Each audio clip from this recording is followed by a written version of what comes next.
إن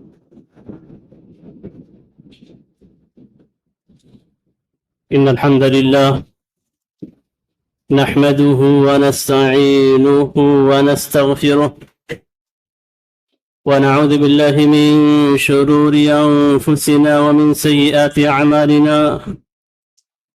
من يهده الله فلا مضل له ومن يضلل فلا هادي له، وأشهد أن لا إله إلا الله وأشهد أن محمدا عبده ورسوله.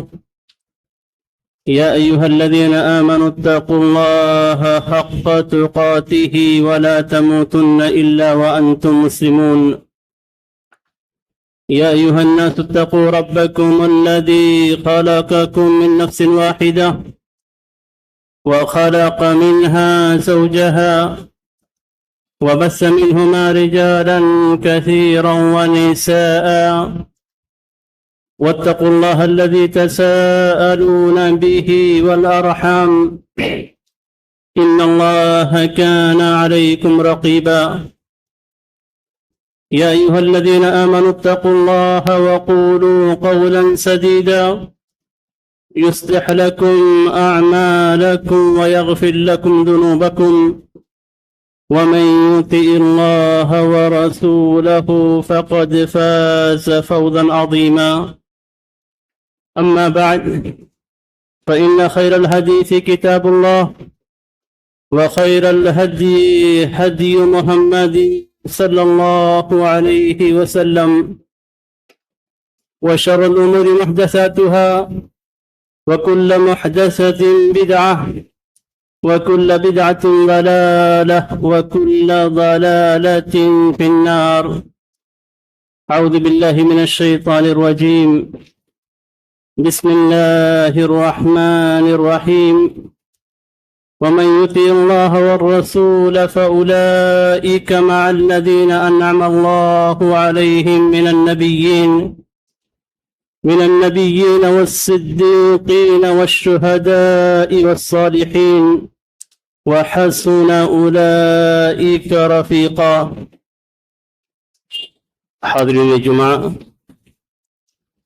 میرے عزیز اسلامی بھائیوں اور بہنوں، ہم مسلمان ہیں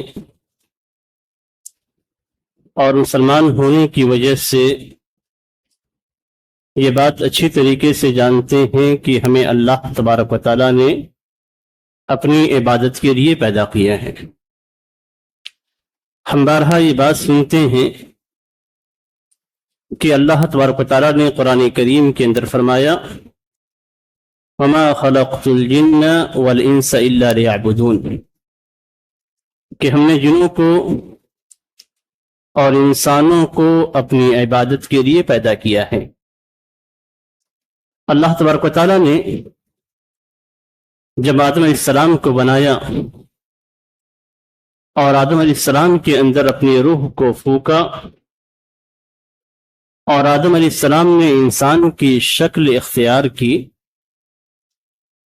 تو رب تعالیٰ نے اس سے پہلے فرشتوں کو جمع کیا اور جمع کرنے کے بعد فرشتوں سے کہا کہ انی جاعل فی الارض خلیفہ، کہ میں اس زمین کے اندر خلیفہ بنانے والا ہوں، یعنی جنوں کے بعد ایک نئی ہستی کو پیدا کرنے والا ہوں، ڈالنے والا ہوں۔ تو انہوں نے کہا کہ اے رب تعالی، کیا تو زمین میں ایسی ذات کو پیدا کرے گا، ایسی ذات کو ڈالے گا جو زمین کے اندر فساد اور برپا مچائیں گے اور جو زمین کے اندر ایک دوسرے کا خون بہائیں گے؟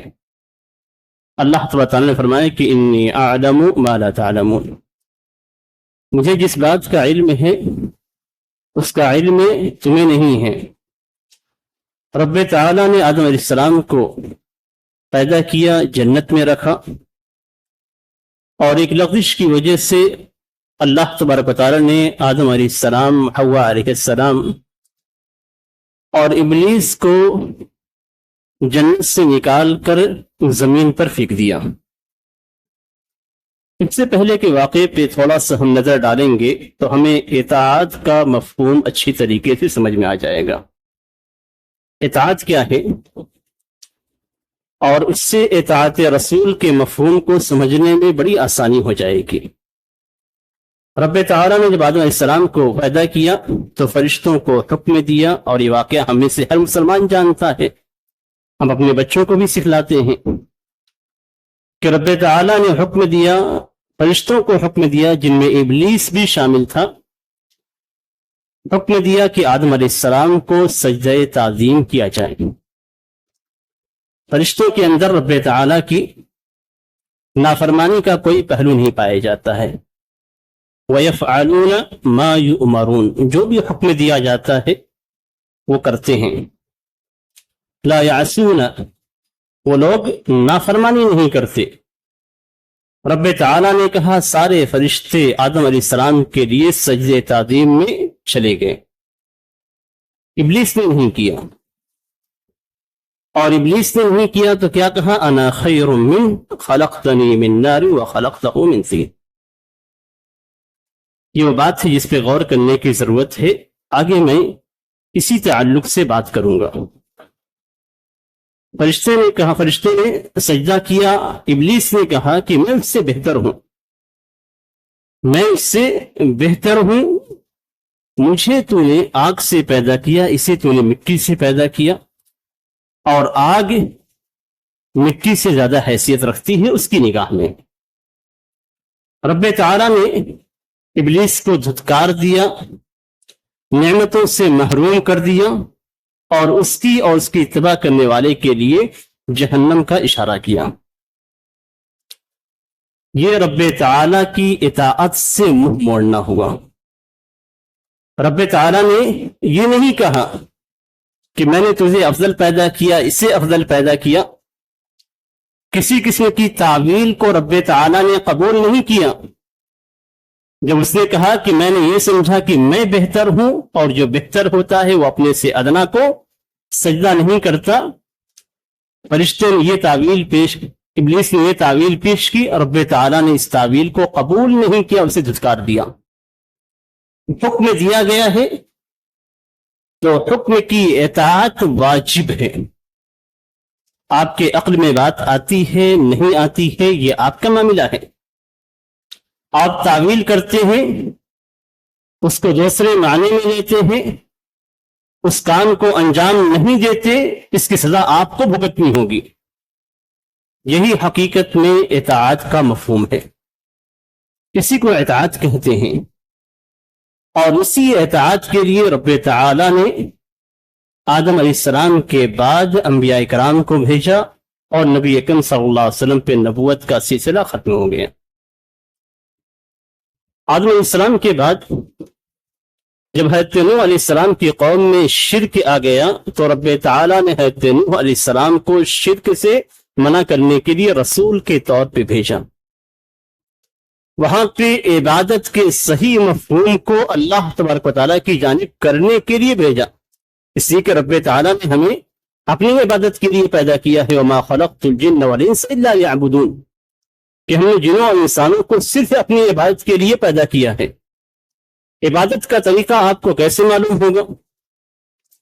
کس طریقے سے آپ رب تعالیٰ کی اطاعت کریں گے، کس طریقے سے آپ رب تعالیٰ کی عبادت کریں گے، اس کو سمجھانے کے لیے، صحیح عبادت کا طریقہ بتلانے کے لیے اللہ تبارک و تعالیٰ نے انبیاء کرام کو بھیجا۔ جتنے بھی انبیاء کرام کو بھیجا گیا سب کی دعوت توحید تھی۔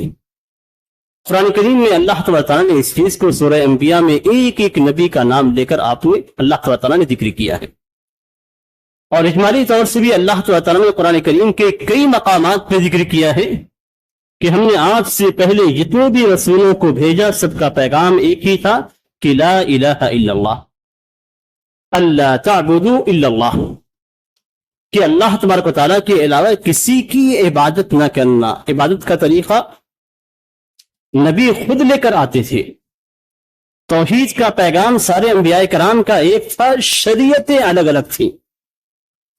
ہر بڑے نبی کو اللہ تبارک و تعالیٰ نے ایک شریعت دی ان کی قوم کو رسول کی بتائی ہوئی شریعت کے مطابق عمل کرنا ضروری تھا۔ عبادت صرف زبان سے لا الہ الا اللہ کہنا نہیں ہے کہ ہم نے زبان سے لا الہ الا اللہ کہہ دیا اور ہم اللہ تبارک و تعالیٰ کی عبادت کر رہے ہیں، نہیں۔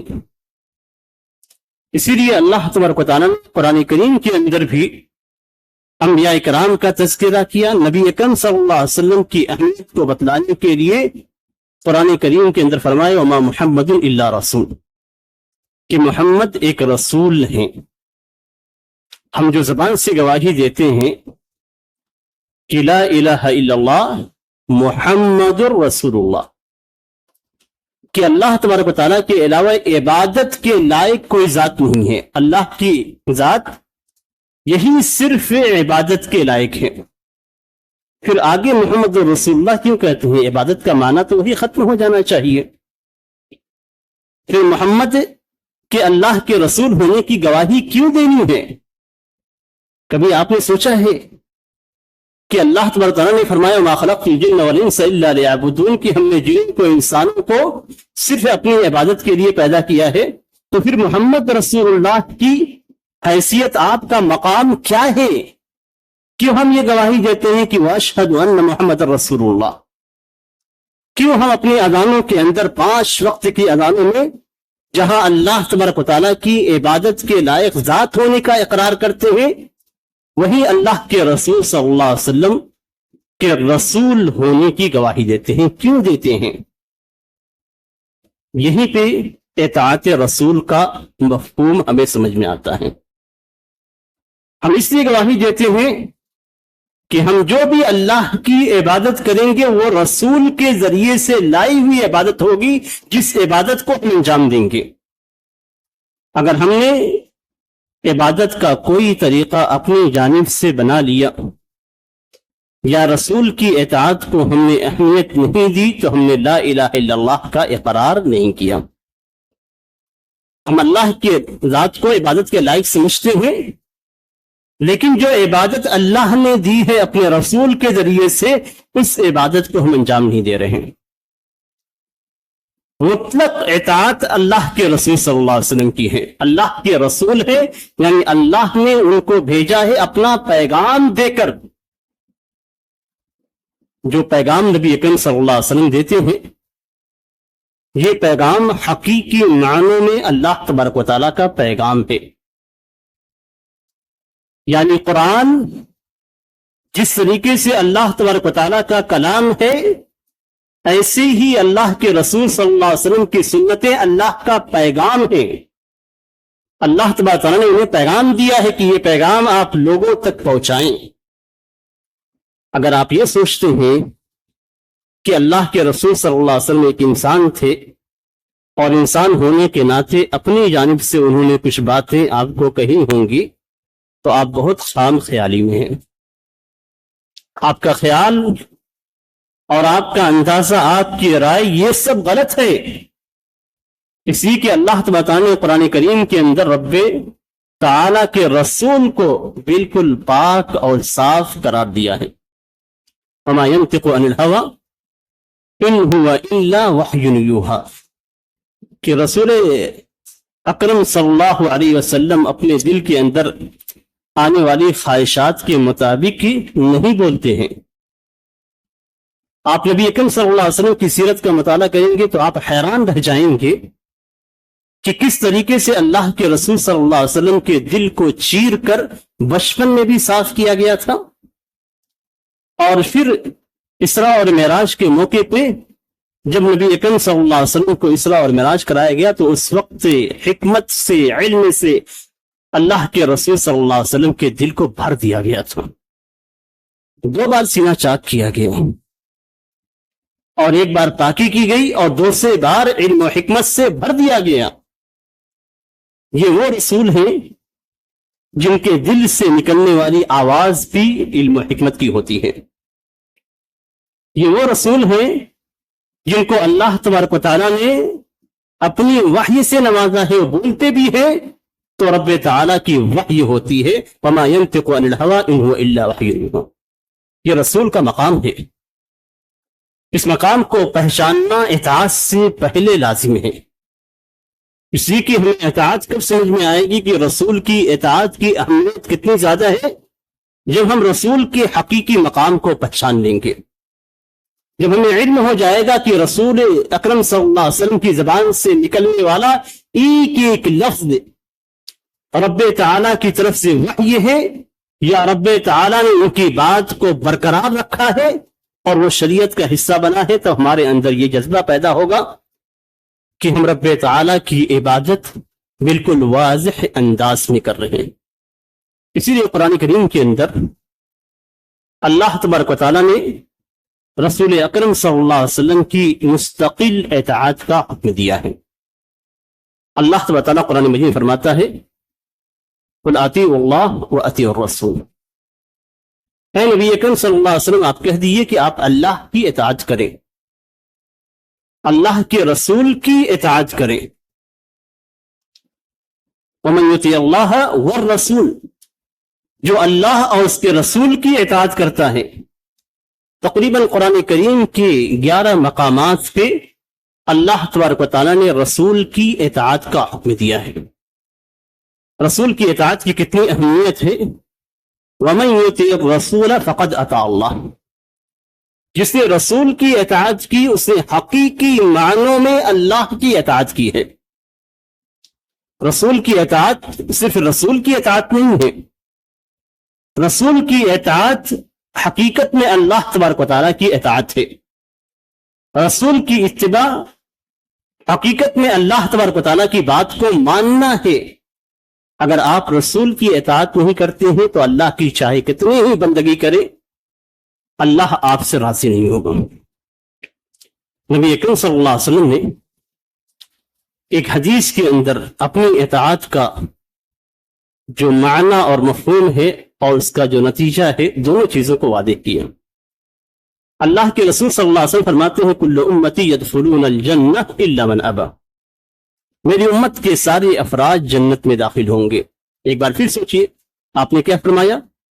کل امتی، میری امت کے سارے افراد جنت میں داخل ہوں گے، میری امت کے نبی اکرم صلی اللہ علیہ وسلم کی امت کے یعنی مسلمان سارے کی سارے جنت میں داخل ہوں گے، الا من ابا، مگر وہ شخص جو جنت میں داخل ہونے سے انکار کرتے۔ سوچنے لگ گئے ہوں گے آپ کی مسلمان کون سا ایسا بدبخت مسلمان ہوگا، کون ایسا بے عقل انسان ہوگا جو لا الہ الا اللہ محمد رسول اللہ کو زبان سے ادا کرتا ہے لیکن جنت میں جانے سے انکار کرے گا۔ کون جنت میں جانے سے انکار کرے گا؟ ہم مسلمانوں میں سے ہی وہ لوگ ہوں گے۔ اور ہر شخص کو اپنے بارے میں سوچنا چاہیے کہ کیا میں اس حدیث کے اندر داخل ہوں یا نہیں، اپنا مشاہدہ کرنا چاہیے، اپنے بارے میں سوچنا چاہیے کہ کہیں ایسا تو نہیں کہ وہ بدبخت انسان میں ہو جاؤں۔ نبی اکرم صلی اللہ علیہ وسلم نے کیا فرمایا کہ میری امت کے سارے لوگ جنت میں داخل ہوں گے مگر جو جنت میں داخل ہونے سے انکار کرتے۔ صحابہ کرام جب نبی اکرم صلی اللہ علیہ وسلم کی اس طرح کی باتوں کو سنتے تھے تو سوال کر اٹھتے تھے تاکہ بچ سکیں۔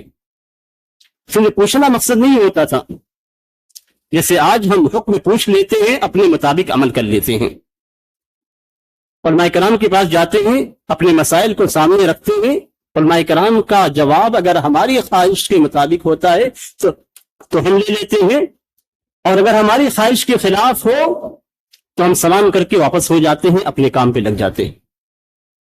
یہ آج مسلمانوں کا معاملہ ہے۔ صحابہ کرام نے کیوں پوچھا؟ تاکہ وہ اس سے بچ سکے، اس میں داخل نہ ہو۔ انہوں نے کہا کہ من یابا یا رسول اللہ، اے اللہ کے رسول انکار کون کر سکتا ہے؟ یعنی نبی اکرم صلی اللہ علیہ وسلم کا امتی ہے اور انکار کر سکتا ہے؟ نبی اکرم صلی اللہ علیہ وسلم نے ایک اصول دے دیا، ایک قاعدہ ہے، من اطاعنی دخل الجنہ ومن عصانی فقد ابا، کہ جس نے میری اطاعت کی وہ جنت میں داخل ہوگا۔ اطاعت رسول کی اہمیت دیکھیے کہ جس نے میری اطاعت کی وہ جنت میں داخل ہوگا۔ اور جس نے میری نافرمانی کی وہ جہنم میں داخل ہوگا۔ قرآن کریم کے اندر بھی کہا گیا ہے وَمَن يَعْصِ اللَّهَ وَرَسُولَهُ وَيَتَعَدَّ حُدُودَهُ، جو اللہ اور رسول کی نافرمانی کرے گا اور اللہ کے حدود سے تجاوز کرے گا، اللہ تبارک و تعالیٰ اسے جہنم میں داخل کرے گا۔ یہ نبی اکرم صلی اللہ علیہ وسلم کی اطاعت کی اہمیت ہے کہ آپ رسول صلی اللہ علیہ وسلم کی اطاعت کریں گے تو آپ جنت میں داخل ہوں گے، آپ رسول کی نافرمانی کریں گے تو آپ جہنم میں داخل ہوں گے۔ اب یہیں سے آپ کو سوچنا چاہیے کہ ہم رسول سے محبت کا دعویٰ کرتے ہیں، رسول کے امتی ہونے کا دعویٰ کرتے ہیں، اور ہم یہ سوچتے ہیں کہ ہم ہر صورت میں اسلام میں داخل ہونے کے بعد جنت میں بھی داخل ہو جائیں گے۔ نبی اکرم صلی اللہ علیہ وسلم کی حدیث آپ کے سامنے آتی ہے اور آپ سنتے ہیں، اور سننے کے بعد پھر اپنے ہی روش پہ چلتے ہیں، تو یہ رسول اللہ صلی اللہ علیہ وسلم کی نافرمانی ہے۔ قرآن کریم کے اندر بڑے سخت الفاظ میں ان لوگوں کا تذکرہ کیا گیا ہے جو اللہ کے رسول صلی اللہ علیہ وسلم کے حکم کی، آپ کی سنت کی مخالفت کرتے ہیں، آپ کی اطاعت نہیں کرتے ہیں، ان کے بارے میں بہت سخت الفاظ ہیں۔ فَلْيَحْذَرِ الَّذِينَ يُخَالِفُونَ عَنْ أَمْرِهِ أَن تُصِيبَهُمْ فِتْنَةٌ أَوْ يُصِيبَهُمْ عَذَابٌ أَلِيمٌ، کہ جو لوگ اللہ کے رسول صلی اللہ علیہ وسلم کے احکامات کی نافرمانی کرتے ہیں، مخالفت کرتے ہیں، انہیں ڈرنا چاہیے کہ انہیں فتنہ لاحق ہو جائے گا یا عذاب علیم سے وہ دوچار ہوں گے۔ یہ فتنہ کہاں ہو سکتا ہے؟ اس دنیا کے اندر آپ کو اللہ تبارک و تعالیٰ فتنے میں مبتلا کرے گا جب آپ رسول کی سنت کی مخالفت کریں گے، اطاعت رسول سے منہ موڑیں گے۔ آپ قبر کے اندر آزمائش میں ڈال دیے جائیں گے، فتنے میں ڈال دیے جائیں گے۔ جب آپ قبر میں آپ سے سوال کیا جائے گا یہ کون رسول تھے جو آپ کے پاس بھیجے گئے تھے، تو آپ کیا کہیں گے؟ یہ وہی رسول تھے جن کی ہم دنیا میں نافرمانی کرتے تھے، جن کی اطاعت سے ہم منہ موڑتے تھے، جن کی احادیث کو سننے کے بعد ہم اپنے ہی مسلک، اپنے ہی عالم کی باتوں کو سامنے مقدم رکھتے تھے۔ قرآن کریم میں اس سے منع کیا گیا ہے، سخت انداز میں منع کیا گیا، یا ایھا الذین آمنوا لا تقدموا بین یدی اللہ ورسولہ، اے ایمان والو اللہ اور اس کے رسول سے آگے مت بڑھو، اللہ اور اس کے رسول سے آگے نہ بڑھو، اللہ کے احکامات ہیں اس سے آگے بڑھ کے دوسرے کے حکم کو نہ مانو۔ اللہ کے رسول صلی اللہ علیہ وسلم کی سنت آپ کے سامنے آ گئی تو اب آپ اللہ کے رسول کی سنت پہ کسی عالم، کسی امام کی بات کو مقدم مت کرو۔ سارے امام، سارے عالم نبی کے پیچھے ہیں، کوئی بھی آگے نہیں ہے۔ آج ہم جب حدیث پیش کی جاتی ہے تو اپنے مسلک کو مقدم کرتے ہیں۔ حدیث رسول جو اللہ تبارک و تعالیٰ کی جانب سے وحی ہے، نبی اکرم صلی اللہ علیہ وسلم کی نماز کو ہی لے لیجئے، کیا نبی اکرم صلی اللہ علیہ وسلم اللہ کی عبادت اپنے مطابق کرتے تھے؟ اپنے اعتبار سے وہ کرتے تھے؟ نہیں، عبادت کی ایک ایک چیز کو اللہ تبارک و تعالیٰ نے حضرت جبریل علیہ السلام کے ذریعے سے نبی اکرم صلی اللہ علیہ وسلم کو سکھایا ہے۔ نبی اکرم صلی اللہ علیہ وسلم سے ان کے پیچھے پڑھنے والے صحابہ کرام اپنی نگاہوں کو اٹھا کر دیکھتے تھے کہ اللہ کے رسول صلی اللہ علیہ وسلم کیسے پڑھتے ہیں۔ نبی اکرم صلی اللہ علیہ وسلم نے اس منبر پہ کھڑے ہو کر لوگوں کو نماز پڑھا کے دکھایا کہ نماز ایسے پڑھو، صلو کما رأیتمونی اصلی، جیسے مجھ کو نماز پڑھتے ہوئے دیکھے ہو ویسے تم نماز پڑھو۔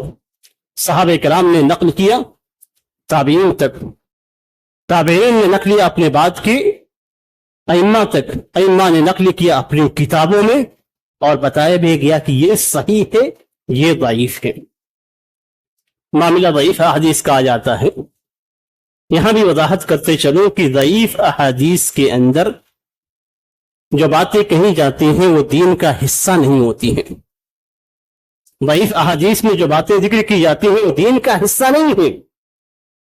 علماء کرام نے اسے ذکر کر دیا ہے کتابوں کے اندر، تاکہ اگر یہ حدیث دوسری سندوں سے دوسری راویوں سے صحیح طور پہ مل جائے تو اس حدیث کو لے لیا جائے، ورنہ سارے ائمہ محدثین یہی کہتے ہیں کہ ضعیف حدیث پر عمل نہیں کیا جائے گا۔ عبادات کے معاملے میں تو بالکل بھی نہیں، احکام کے معاملے میں تو بالکل بھی نہیں۔ فضائل اعمال کے تعلق سے بعض علماء کرام کہتے ہیں کہ فضائل اعمال میں ضعیف احادیث کو لے لیا جائے گا، یعنی مثال کے طور پہ لا الہ الا اللہ کی فضیلت کیا ہے، الحمدللہ کی فضیلت کیا ہے، سبحان اللہ کی فضیلت کیا ہے، ان چیزوں میں بعض علماء کرام حدیث کو ضعیف احادیث کو لینے کی بات کرتے ہیں، ورنہ صحیح احادیث کے اندر جو بات کہی گئی وہ بات کافی ہے۔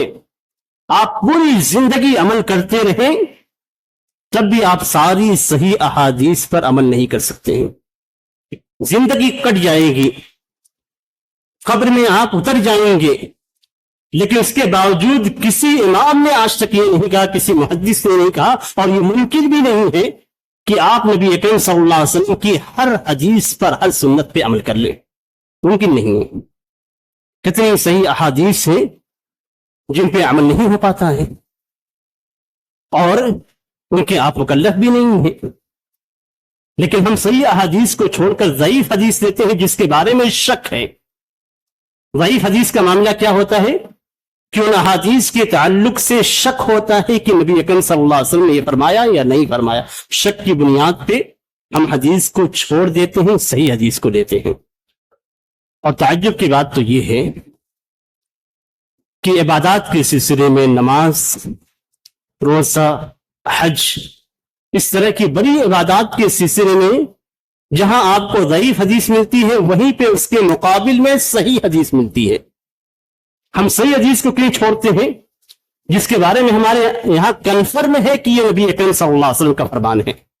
کیوں چھوڑ دیتے ہیں؟ اپنے امام کی وجہ سے، اپنے مسلک کی وجہ سے، یا پھر اپنی زندگی میں پیش آنے والے واقعات میں ہم نبی اکرم صلی اللہ علیہ وسلم کی صحیح حدیث کو کیوں چھوڑتے ہیں؟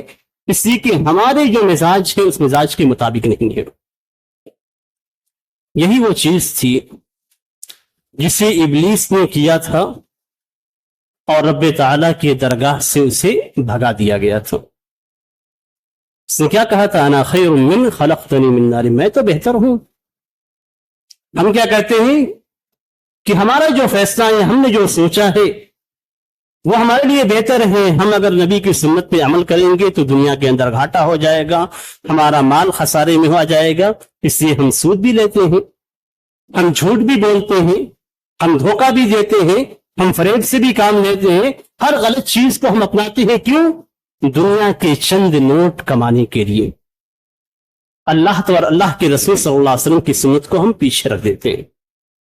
اسی کو اللہ کے رسول صلی اللہ علیہ وسلم فرمایا ومن عصانی فقد ابا، جس نے میری نافرمانی کی اس نے جنت میں داخل ہونے سے انکار کر دی۔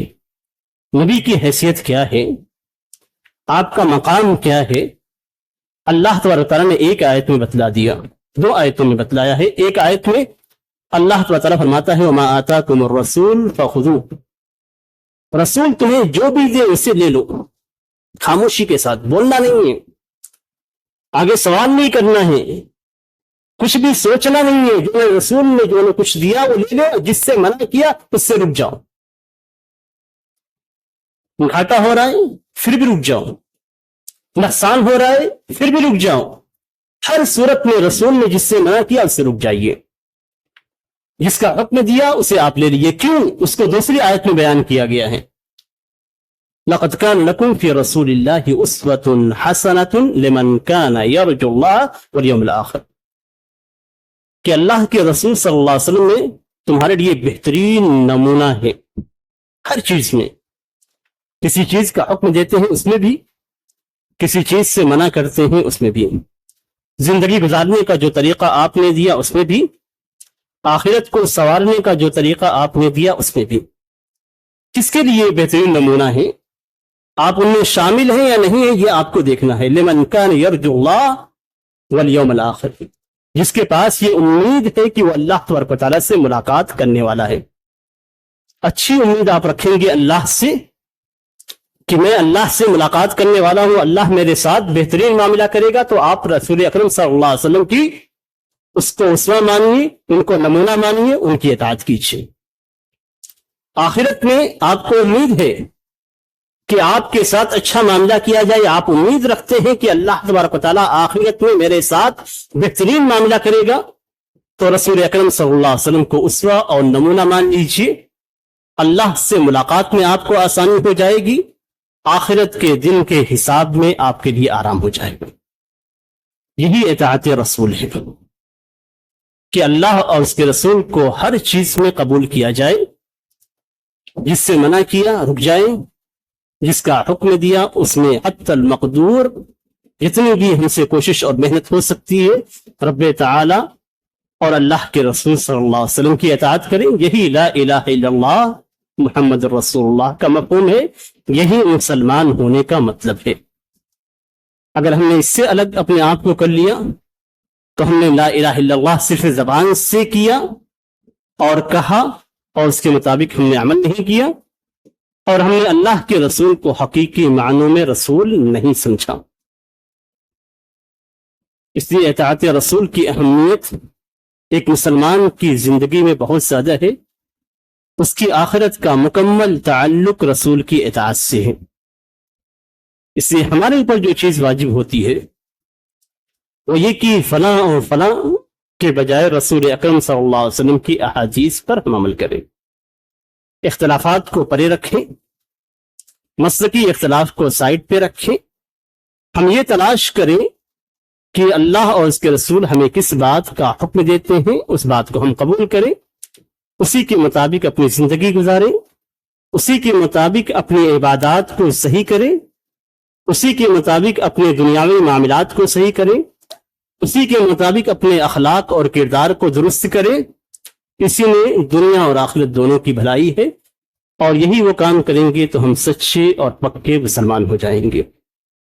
اللہ تبارک تعالیٰ سے دعا ہے کہ اللہ تبارک تعالیٰ ہمیں اور آپ کو پکا اور سچا مسلمان بنائے، اطاعت رسول کی ہمیں توفیق عطا فرمائے، نبی اکرم صلی اللہ علیہ وسلم کی معصیت سے ہمیں دور رکھے، اور ہمیں نبی اکرم صلی اللہ علیہ وسلم کا سچا امتی بنائے۔ آمین۔ بارک اللہ لی ولکم فی القرآن العظیم ونفعنی وإیاکم ما فیہ من الآیات والذکر الحکیم، انہ تعالی جواد کریم ملک بر رؤوف الرحیم۔